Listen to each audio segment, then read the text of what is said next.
Cambodia had gone over about 38 days without a coronavirus case confirmed in Cambodia, which I thought was, remarkable, and some credit to the health authorities and everyone involved with containing the virus in Cambodia. But we've learned from reports on the Khmer Times today that there is one newfound case in Cambodia, and I won't get into that. There's an article on Khmer Times about sort of, giving you more an idea of, who that is and where they travelled from. I believe you can reference to the Khmer Times website. But I did read that authorities have put in all the mandatory sort of isolation measures to sort of anyone that might have been exposed to this person. So given that it's one case, I still think they'll, I'm not a doctor, but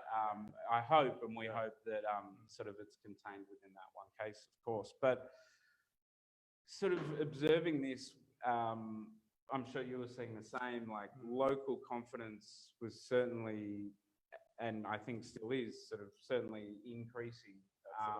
We're seeing hundreds of Cambodians gather in public spaces and happy to get out and do exercise around Independence Monument, which is one of the main monuments here in Phnom Penh.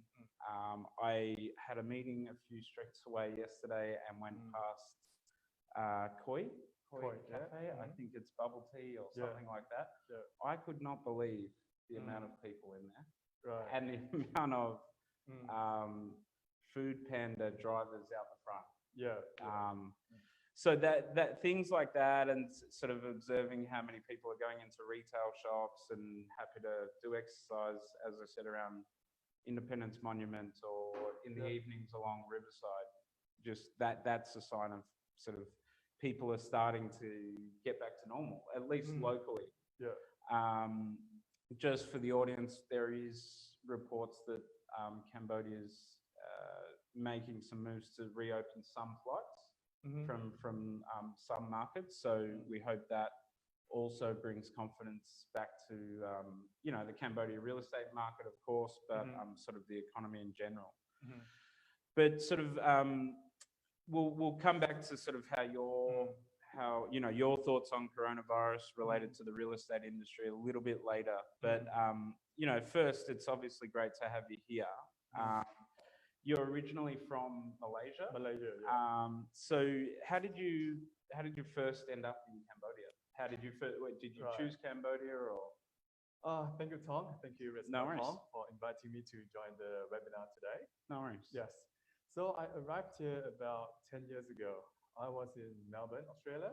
Yeah, for about 10 years. I didn't know that. That's where I'm from. So we can talk about that off air. Yeah. And then I went to Shanghai for half a year, and then I came here with my father. About 10 years ago. When we first came, it wasn't as developed as today. It was, and we just felt that there are a lot of things that we can do here, and we can put our efforts, our time, our resources onto it, and there's the reward that comes with it. And we are happy to participate in this sort of development of the society. We're happy to witness, and we feel glad that we can participate in this. And property is one of the great sector that can grow together along with the economy of Cambodia. So I totally agree. So I guess you're truly a trusted developer in that you've handed over projects previously to the one you're focused on at the moment. So what was your most recent project that you completed? The one that we have completed, we have done Galaxy Residence, and I've done the 240 Phnom Penh together with my partner, and we are doing the Peninsula private residence. And then soon also the one project called Uncle Grace in Siem Reap. So we are quite focused in Phnom Penh and Siem Reap as well. And so that 240 project was your first one. Yes. And then you clearly identified Troy Chang Va as sort of an area with huge growth potential, as I said to you on email before this live stream. Like, you seem to have identified that spot or that location sort of long before many others that are following you. So what was it about Choi Chang Bar back then? So you to give the viewers an idea, 240 is located in a location called Dawn Pen, which is next to BKK1 that people would know. And then you identified Choi Chang Bar, which is obviously a huge growth area now, and most people know about it. But I'm sure back then when you identified it, there was no other sort of developments there, not to my knowledge. So what was it about Choi Chang Bar that attracted you? Right. To us, development is surely that property is about location, right? Yeah. So for us, not only look at the location that has a lot of crowds and commercial, etc. What something we look at is also like the natural feeling. Yeah. We go in there, we want to get a good airflow. It's not too far away from the city center, but I feel that to have the quality living, we gotta stay just a little bit away from city center so we don't get those hustling bustling thing, and at the same time close enough, right, to the city center for the work, for all the commercial stuff. At the same time, be able to enjoy what we get from the nature. Yeah. Get this great river view every day. You wake up in the morning, you get a river, you get a good feeling, you go to work. I feel this is something that we can provide to our market. You certainly. I'll sort of get to some. I want to ask you some questions around infrastructure development around that area, but there was that period, I guess, last year where there's a bridge going across the Choi Chang Bar, and one side of the bridge was closed down, and everyone was like, "I'll wait for the bridge to reopen," and that was sort of when anyone was talking about Choi Chang Bar, they were always like, "Wait for the bridge, or wait for the bridge." But certainly, when you go over there, you talk about airflow and views of the river, but whenever you go there, you truly do. You get a nice breeze in the evening. Some of the service apartments over there that friends live in, you're sitting on their balcony, and it's really, really nice. And then my local business partner, Mok Chenda, certainly for Cambodians, they love that too, right? Like when you mention Choi Chang Bar to a Cambodian, they're like, "Yeah, I love it, breeze." Whether they're buying landed properties or a condominium or just renting a place. So it's definitely and then I think we're also talking off air before I ask you about more developments, infrastructure developments in the area, that the actual proximity, I think people realize this after the bridge sort of reopened, is that actually Choi Chang Bar is really close to the city. If I'm not sure if you agree, but I sense that this real CBD is sort of Batanak Tower and the Hong Kong Land Development and Canada Tower. I went to your showroom a couple of months ago, and I said to the team member I was with, like, okay, let's time how long it takes to get from where Peninsula is to the CBD, and it was like 10 minutes, right? So some people would sense that Russian market, for example, is closer because they don't have to cross a river. But certainly in the mornings with the peak hour traffic, it would take more than double the time to get from Russian market or Tultumpung to the city centre than it does from Choi Chang Bar. Which I think as soon as the bridge reopened, people just realised actually it's not far at all. Exactly. And they can still enjoy the comforts, not the comforts, but that afternoon breeze and sort of, nature. So, and there's obviously a lot more infrastructure developments in Choi Chang Bar happening that I'm sure you know a lot more about than I do. So can you let us know about what else is happening in Choi Chang Bar at the moment? Just like you mentioned about the CBD, right? So over like Batanak, Hong Kong Land, Canada, and all that. So I sort of feel like in Phnom Penh, there's sort of like one is like around BKK area, BKK Naga area. So a lot of the like like eatery, bar, Yeah. this sort of like entertainment stuff. Mhm. And then near the bartender area, there's a lot of office building. Yeah. It's all of the Grade A office building is there. Right. All of the American embassy, the British embassy, Yeah. it's all there. So it's like it's really close from Chochongba to all of the CBD area. 5 to 10 minutes, it's easy drive. Yeah. On top of that, the government and the a lot of public sector, like the big investment is moving there. For example, like the general tax department is moving there. Yeah. And then there is the National Exhibition Hall. It's going to be there. I think should be completed by around third quarter of this year. Is it really? Yes. The new exhibition Yes, center is going to be completed this year. Yes. Wow. And then of course the stadium, the national stadium, that sits, I think 56,000 people will be there. Yeah. And then there's like universities. There is the largest safari zoo is there, the largest water park. So it's a very family-oriented space. Yeah. Right. So all of these amenities are going to be there. So we created the Peninsula that is very catered to the family living, some quality living. Yeah. So rather than making it all like the small like box up things, right. So we try to create something that is more interesting layout, with more spacious, right? And then we sell at more of a reasonable price, and then we can match together with this sort of geographical offering from this Chochongba, and create the nice project that fit to the market. Yeah. And that's, I've always admired you for that as a National 6A, as a developer in the Peninsula private residence for that, because you really seem to be, and sort of friends of mine that are architects, and they always talk about, the Peninsula, they're really thinking about who's going to live, how livable are these units, and really thinking about the community around them. Absolutely. So that brings us on to sort of focus a little bit more on the Peninsula private residence itself, which is reasonably well sold out. I was doing my research before this interview. So am I right in saying you're well over 60% sold? That's correct. Yeah. And when is handover for the?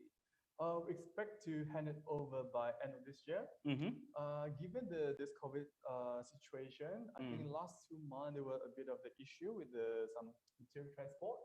Right. So we may expect 1 or 2 months extension.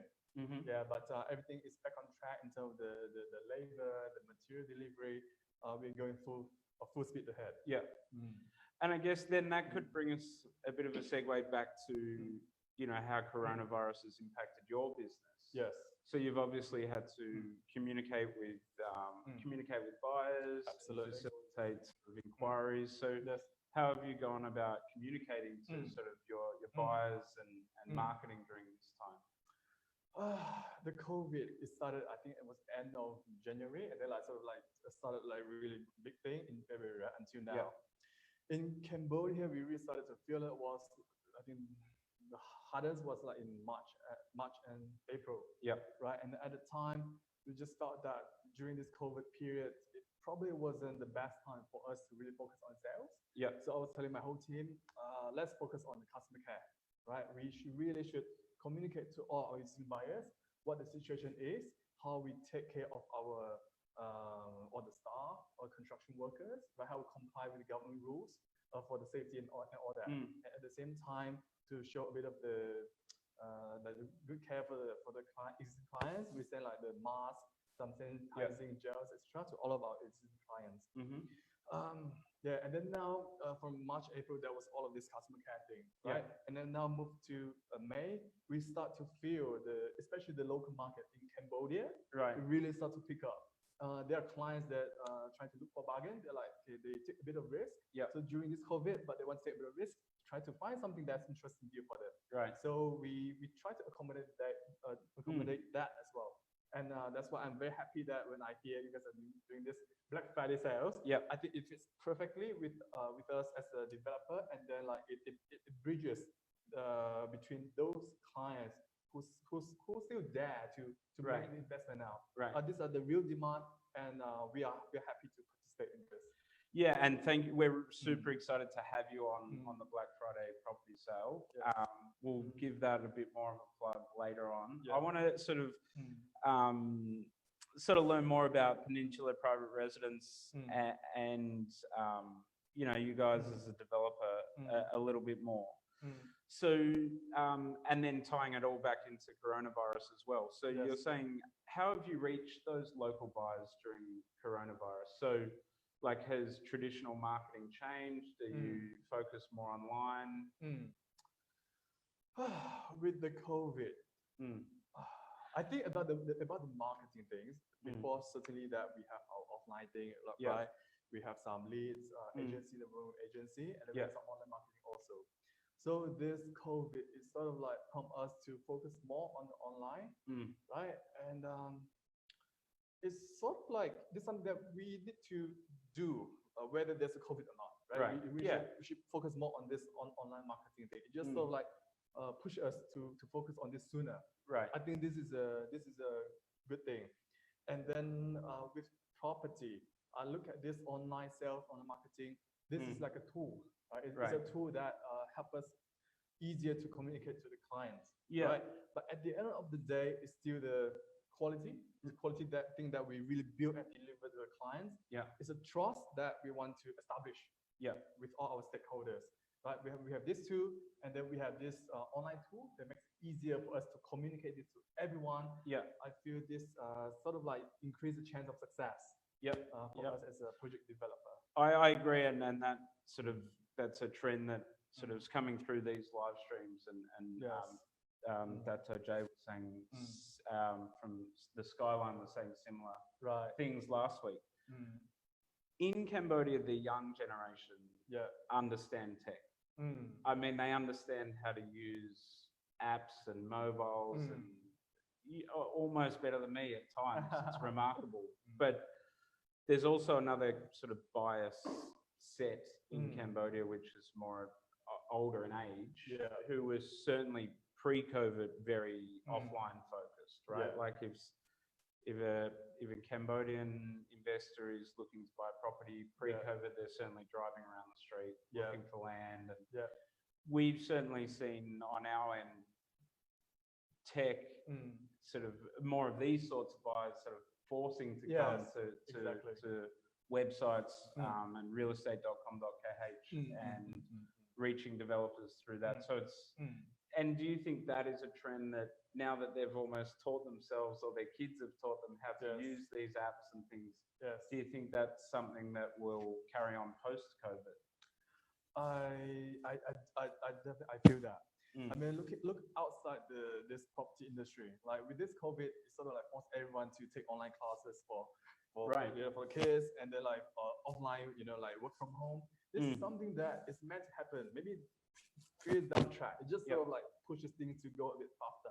Then come back to property. I feel it's the same thing. Like we have this sort of VR, AR, 360 degree tour, this sort of thing. Before, like we did not really get so much into it, but sort of like push us onto this.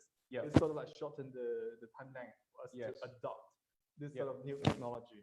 I feel it's a good thing, and it will continue after COVID. Yeah, it makes things faster. We don't know if I'm going to say the right thing. We certainly thought the same thing, right? 3 years ago, there was 360 tours, right?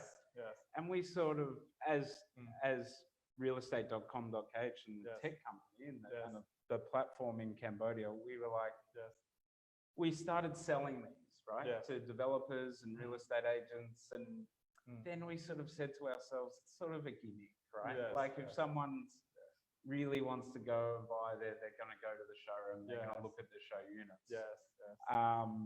But we, in light of COVID, we were really lucky that we'd gone out and done a lot of these 360 tours years ago, and then we rushed to do a few for the developments that we hadn't had, because certainly we're seeing huge engagement with the 360 tours now for people sitting at home, and they can come to realestate.com.kh, they can click on Peninsula Private Residence property, they can scroll through the page, and they can literally open the 360 tour and step through the real unit. You've also used this time, we're talking off air, as they say,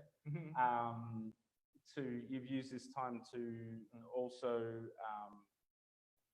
sort of, I think, build another show unit at the Peninsula. So if anyone's been there before, you've also used this time to build the existing show units at the Peninsula. I've been there, but for the audience, that you had 2 showrooms. Yes, we have 2 show units there. Yeah, and they are a 1-bedroom and one is a 2-bedroom unit. Another is a duplex unit. Yeah, and now we are making another 3 show units in the project itself. Right. So to give people like a real feel how it would be like to for the view, for the breeze, for the actual space and all that. I feel that is quite important because we like with property, we feel it's more than just a brick and mortar, right? The whole space, the whole feeling, like what the design, everything, you have to feel it. Yeah. Right. And now we topped out our structure already, so we're in a position to really bring the clients up into the building and feel it. I think it's an awesome idea. So when will those show units be finished? Should be quite soon, maybe in about a month's time. Yeah. So in about a month's time, if someone's interested in buying at the Peninsula private residence, they can come to the showroom. Yes. And then your sales team can actually take them up into the building on, say, the 16th floor, as you mentioned, and give someone a true experience about a true experience if they buy the unit there, what it's going to feel to live there. Exactly. Or if they're an investor, take them in there and up to the 16th floor and show them like, this is what your tenant is going to enjoy as a livable space. Yes. That's a well thought out, and it's going to be an awesome experience for a potential buyer. So well done. And I look forward to visiting it as well. Yeah, I've actually one of your salespeople inquired once about the project. Right. This is very, very good. But yeah, I'm excited to come over and have a look. Yeah. So I guess before we get on to the Black Friday property sale, because of course we want to promote that, it's going to be an awesome opportunity for buyers and developers and all the agents and affiliates we're working with. But is there anything that I haven't asked you that, just sorry to put you on the spot, but is there anything I haven't asked you that, you wanted to talk about? No, it's just good to share everything. Yeah, and just to sort of close out on the Peninsula private residence too. So it's can you give us an idea of the mix of rooms? So is it studio, 1-bedroom, 2-bedroom, or? Yeah, I think majority will be on the 2 and the 3-bedroom. There are some 1-bedroom also. We want to control the tenancy mix. We want to ensure that there's a good quality tenants crowd that will be staying there. It's good for the owner and also good for the investor. To fetch a better yield. And then you've got loft apartments, is that correct? Yes. We have 8 units of them. We sold 7. Actually exceed my expectation. So there's only one left, right? One left. Because you built a showroom for that one, right? Yes, I did. Because when I went through that one, it's awesome. So there's only one left. Yes. So hopefully you're bringing that to the Black Friday property sale. So, and then I guess moving on to the, last question on the property itself. Yes. The price per square meter, just for we're anyone selling watching. from 2,280, starting from this price. Okay.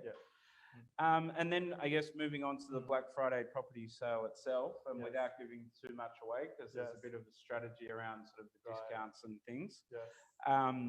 What can we expect from the Peninsula private residence during those 4 hours of power, I guess, and sales? Yes. With this Black Friday sales that happened during this COVID situation, I feel it's something that is great. It's meant to happen. Because the developers that we want to move on with this period. At the same time, there's the clients who are willing to take a bit of risk during this period also. So certainly when we participate in this, we want to get the best deal. We want to get the best discount we can. We want to get the best discount just to have the sale. It's not that. We want to get the best discount to reward the risk-taking attitude, the appetite of the clients. I feel this is something that is fair for everyone. And from last week's live stream, it came up that Realestate.com's sort of gone out there and, and grouped together the developers that are sort of keen to, continue sales during this period. And because just an update for the viewers, some developers in Cambodia have chosen to not stop their project, but sort of wait for COVID to sort of, subside globally, because locally it's been managed really well. So, some developer showrooms have been closed. I'm sure they're starting to reopen, but as part of the Black Friday property sales event, we've sort of brought together the developers that want to continue sales during this time. So, and there's sort of this, not groundswell, but what we've seen, we've gone out and met a lot of developers, real estate agencies, locally and globally, banks, law firms.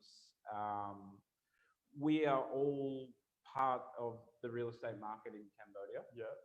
And we're all part of the real estate economy, right? So the Black Friday property sale event also helps stimulate the real estate economy in Cambodia during a time which was, sort of tough going. So it's a really, it's an event that's turned into sort of not a social event, right? We're here to sell property, and buyers are looking for a great deal, and that's what we're bringing to the event. But also helping the Cambodian economy as a whole to stimulate the real estate economy during this time as well. So really looking forward to the Black Friday property sale event, which is on the 12th of June, between 4 o'clock and 8 o'clock Cambodian time in the evening, not the morning.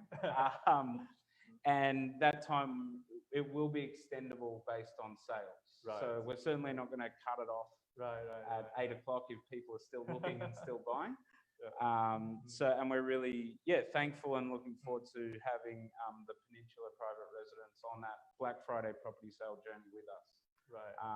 So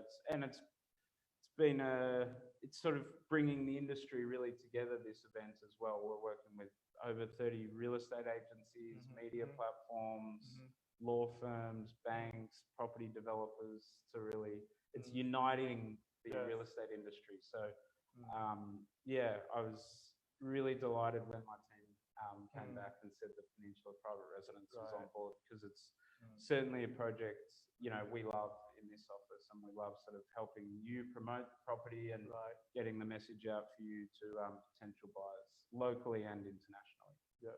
So I think that's all for today.